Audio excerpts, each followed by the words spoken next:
Welcome to Pre-Calculus 2.4, Complex Numbers and Roots. These are some questions that you should be able to do to begin this section of your text. So I'm just going to put them here for a moment. You can pause, write them down, work them out. If you can't do these, you need to get to the point where you can, so that you can have the benefit of today's lesson. There were your answers. Your pause will allow you to see them more clearly. We're going to learn today to define and use imaginary and complex numbers to solve quadratic equations that have complex roots. Okay? If we think about f of x equals x squared plus 1, we can know that it has no real zeros. We can know that just by solving it. If we were to subtract that 1 from both sides of the equal sign, we would get x squared equals negative 1. And then, of course, when you take the square root of both sides, you would get plus or minus square root of negative 1, which has no real solutions. What that would look like, you know how to graph this. This is just x squared, and it's up 1 on the y-axis.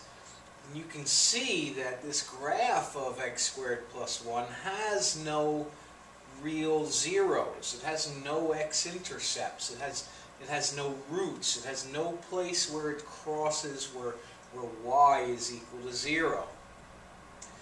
And we have to invent something called the imaginary number to explain the roots of this quadratic. The imaginary unit, it's the imaginary number I, is simply set equal to the square root of negative 1. And so whenever we have the square root of a negative number, we can factor out that I. For instance, the square root of negative 7 would equal I times the square root of 7. The square root of negative 25. The square root of negative 25. Pardon me, I put the negative on the wrong side. Would simply, we factor out that negative 1, and then the square root of 25, and we all know that that is just 5, and we would write 5i.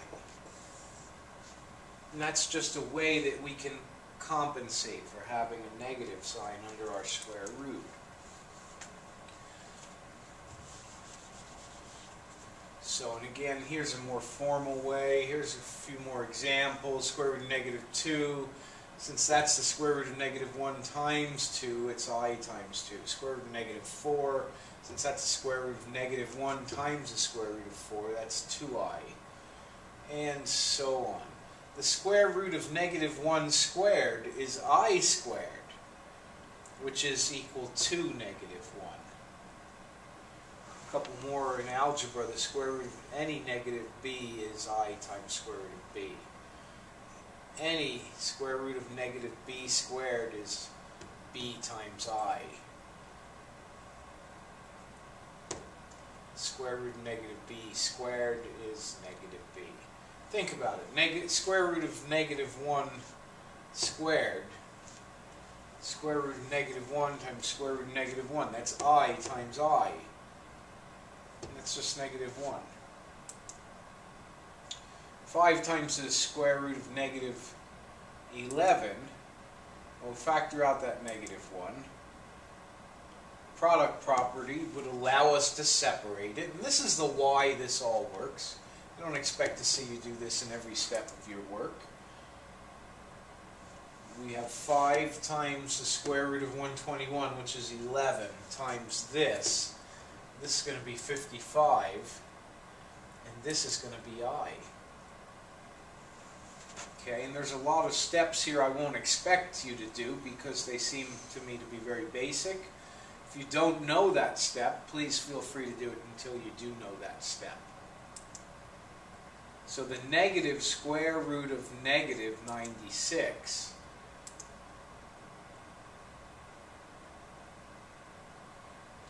here again, we're just factoring. We're looking for our square number that goes into 96. We find 16. So we factored this. We factored this into this. Now we factored that into that.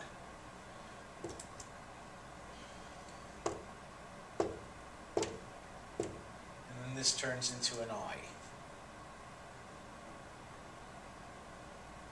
We always write the I before the square root, or it might be thought to be inside with the number.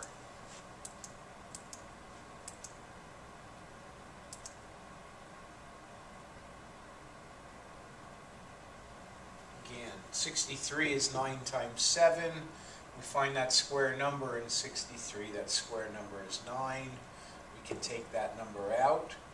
We take an I out, so we're going to end up with negative 1/3 times the square root of 9 times 3, so that turns into negative 1 times the square root of 7 times negative 1. We end up with negative I square root 7. Solve the equation now.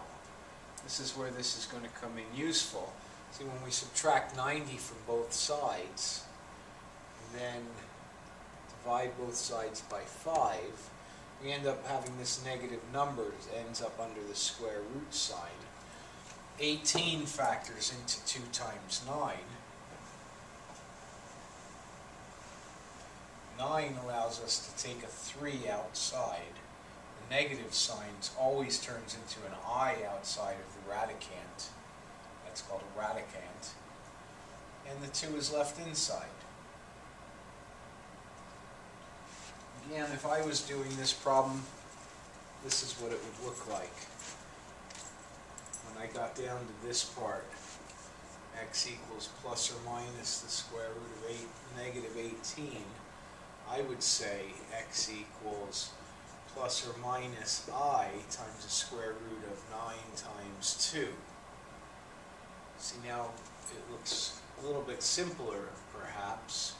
Square root of 9 is 3.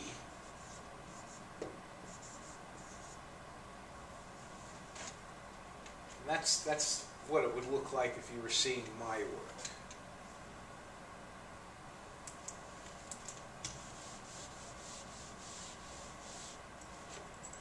Okay, and you can test it. You can put the answer back into the problem, do the work, and see that it's true. Again, solve it. X squared is going to equal the square root of 48. Negative 48, pardon me. Take the square root of both sides.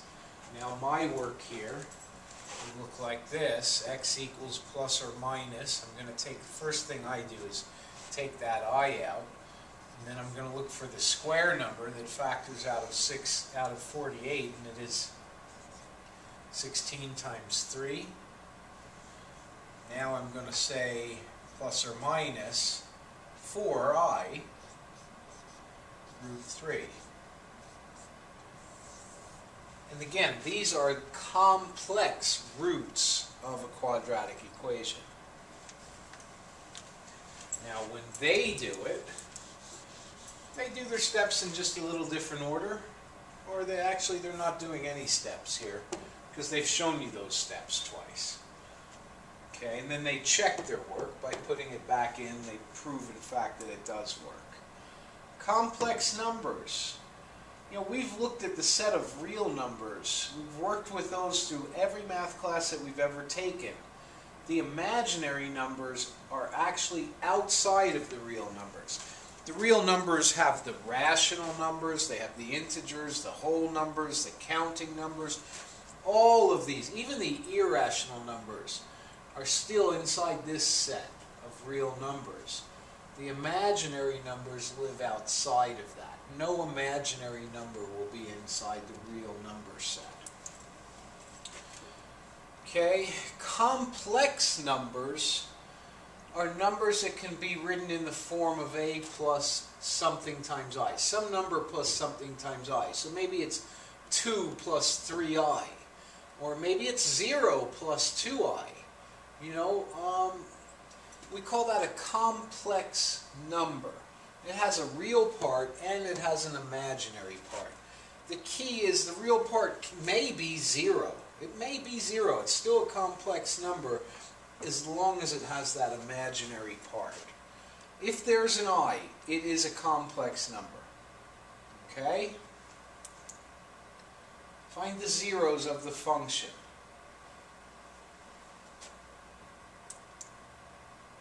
Set it equal to 0.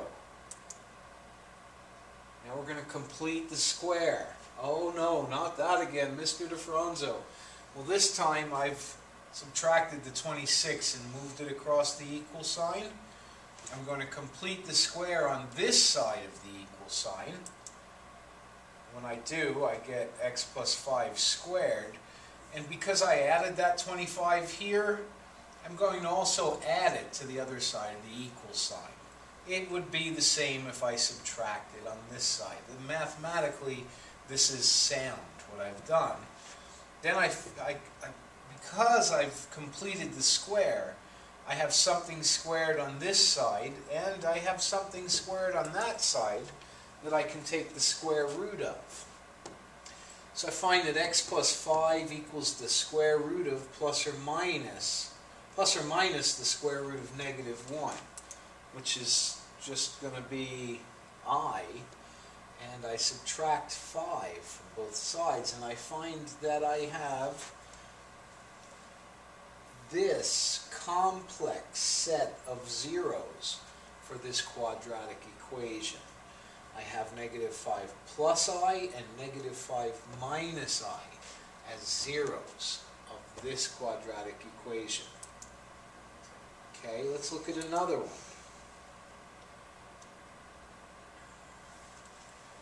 Set equal to 0, we're going to subtract 12 from both sides and complete the square. Half of this squared is 4. We add 4 to both sides of the equal sign. Now we know that this is x plus 2 squared over here. Remember to complete the square process. Come back to haunt you if you didn't learn it. -12 plus 4 is -8. Now we square root both sides. We find x plus 2 equals plus or minus the square root of -8. And when we simplify, we find that subtract 2 from both sides, x equals -2 plus or minus. And because this factors into I times the square root of 4 times 2, we can pull that first 2 out, 2I root 2. Again, if you didn't see this, this is because this equals I times the square root of 8, which is the same as 4 times 2. The square root of 4 comes outside with the I, and we have only got that 2 left inside our radicand. Let's take a quick look at another one. So the same process of completing the square. And again, you have pause and rewind and fast forward. If that was too fast and you want to look at one step at a time, use those features. We've moved the 18 over. Now we're going to complete the square, and we're going to make sure we add the same thing to both sides of the equal sign right here. And because we added half of this, half of -8 squared, we're adding -4, that's what is inside our parentheses, square root of both sides. Only thing we pull out is an I. Move the 4 over, 4 plus or minus I root 2.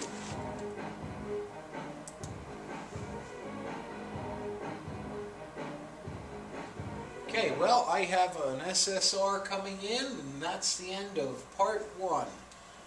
Enjoy. See you Monday.